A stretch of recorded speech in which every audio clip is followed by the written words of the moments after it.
ज्यांना आज बघितलं तर अक्षरशः मरणासाठी डॉक्टरने 3 महिने दिलेत तरी पण ते जागतात. स्वतःला देवाने ज्या सिच्युएशन मध्ये तुम्हाला दिलंय ना ती राईट परफेक्ट सिच्युएशन आहे उंच गगन भरारी घेण्यासाठी. ये सब कर्म है, प्रारब्ध है, भाग्य है. लढो इसके साथ, भागो मत, दौड़ो मत, सामना करो. स्वतःला कंपेअर नाही केलं पाहिजे. कंपॅरिझन फार धोकादायक. चिकू कधी आंब्याशी कंपॅरिझन करतो का? आंबा कधी सीताफळाशी कंपॅरिझन करतो? नाही, कंपॅरिझन नाही करत. युनिव्हर्स आहे ना.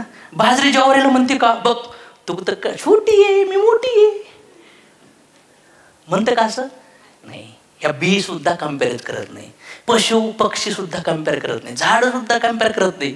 पण एक दिवस कावळ्याची सटकली आणि कावळा एक ऋषी पशी बसले होते. ऋषी तपस्या करत, कावळा तिथं काव काव काव करत गेला. काय ओरडतो म्हणले, लई टेन्शन आहे म्हणले. काय काय देव असं आहे कसं? हे मला कलर दिलाय सगळा काळा. हा, कोणी माझ्याकडे बघत पण नाही. कसा दिसलो किती धुतलं तरी मी काळाच. काय करू? का कोणीच नाही. काळा काळा काळा कावळा. कोणी मला यूज पण करत नाही, कोणी मला पाळीत पण नाही, कोणी मला फोटो सुद्धा काढत नाही. हो म्हणले काय इच्छा आहे? ते म्हणले मला बदक बनायचे. काय बनायचे? ते म्हणले ठीक आहे बनवून टाकतो, पण त्या बदकाकडे जा एकदा आणि विचारून ये त्याला तू खुश आहेस का? ते म्हणला तो खुश का नसणार? अरे म्हणले जाऊन तरी ये. ते गेला त्या बदकाकडं. हो बदक राजे काय म्हणताय? हाय व्हाईट कलर तुमचा, मजाच मजा. सगळे बाकीचे थोडेसे पक्षी बिक्षी सगळे असे तुम्ही गोरे हिरो पांढरे शुभ्र. काय खुश असतात तुम्ही. लेकडं खुश आहे. कोणी लोक दगड हाणते, फोटो काढते, कोणी शिकारी आला का मलाच टार्गेट करतो. माझी जिंदगी पण बरोबर आहे. ते म्हणले तू पण टेन्शन मध्ये आहे. म्हणले चल महाराजाकडे जाऊ आपण. महाराजाकडे आले, यांनी सेम कंप्लेंट सांगितली. मग महाराज म्हणला तुझं म्हणणं काय आता? बघा म्हणला मला पोपट बनायचे. काय म्हणला? बघा त्याचा कलर कसा आहे, त्याला राघू म्हणतात, त्याला खाऊ पिऊ घालतात. तर हे गेले म्हणले ठीक आहे बनवतो तुम्हाला पोपट, पण जाऊ नये त्याच्याकडे दोघं पण. त्या बघायला म्हणले जा. गेला बघला, विचारायला लागला हॅलो पोपट काय भारी आहेत तुम्ही, काय लोक तुमची सेवा करतात, पाणी फळं मिठू मिठू. ते म्हणले येड्या तुझ्या जंगलात आला ना ते हिरवा, मी हिरवा नाही जंगल पण हिरवं दिसत होतो मी तुला. किती वेळ लागला सापडायला तुला? हे काय कलर दिलाय का देवाने मला? आणि म्हणले लोक मला उडून देत नाहीत, पकडू पकडू पिंजऱ्यात ठेवतात. माझा जन्म उडायसाठी झालाय ना, हे येणे मला पिंजऱ्यात बांधतात आणि माझ्या संग बोलतात. माझी ती पोपटी तिकडं जंगलात आणि येणे मला इथं पिंजऱ्यात कोणून ठेवले. काय जिंदगी आहे की? ते म्हणले तू पण खुश नाहीये. क्षमा आयला म्हणले. म्हणले चला गुरु कर महाराजाकडे चला. म्हणले काय प्रॉब्लेम आहे? त्यांनी सगळी कहाणी सांगितली. त्यानंतर म्हणले तुला कोणासारखं बनायचे? म्हणले करताल का? म्हणले मोरासारखं बनायचे मला. म्हणले डन, पण जाऊन तर या एकदा, पाहून तर या त्याच्याकडे. गेले तिघं पण मोराकडे. म्हणले ओ काय सुंदर आहे, राष्ट्रीय पक्षी आहेत तुम्ही, काय दिलाय वा तुमची फुलं, लूक काय तुमचा, खुश असताल वाटते? कारण की मला तुमच्यासारखं बनायचंय. अय कान देऊन ऐक. ठकडक ठकडक ठकडक ठकडक. ते म्हणले काय? अरे म्हणले पुन्हा ऐक.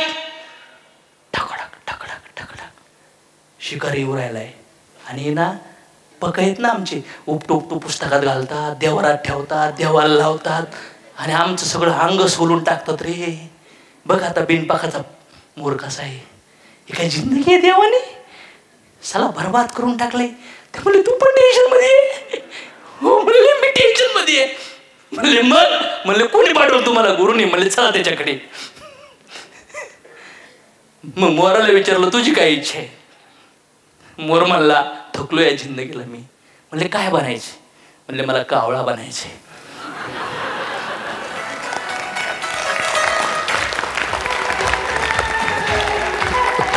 मोर काय म्हणला मला?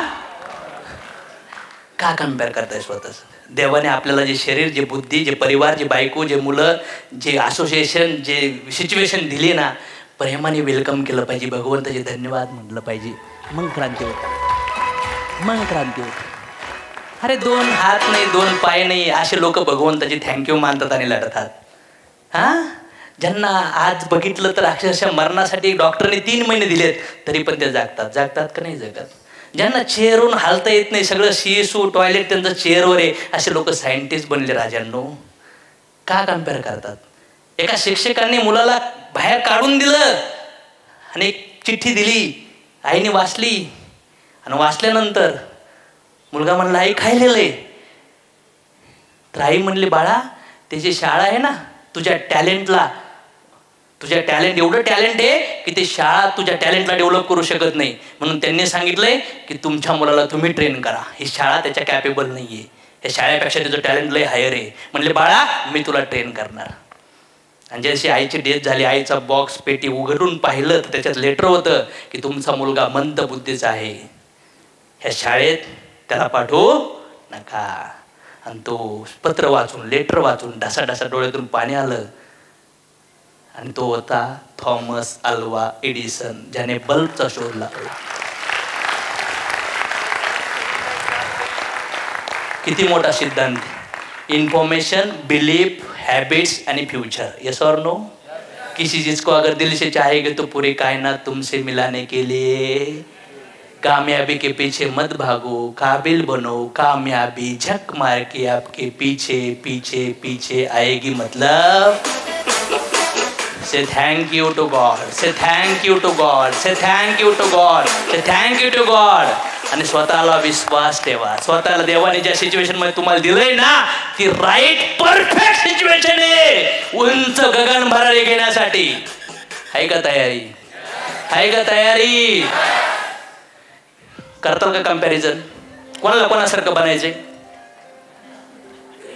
बोला आता. कोणाला कोणासारखं बनायचंय? कोणाला कोणती बायको पाहिजे होती? कोणाला कोणता नवरा पाहिजे होता? कोणाचं शिक्षण मिस झालंय?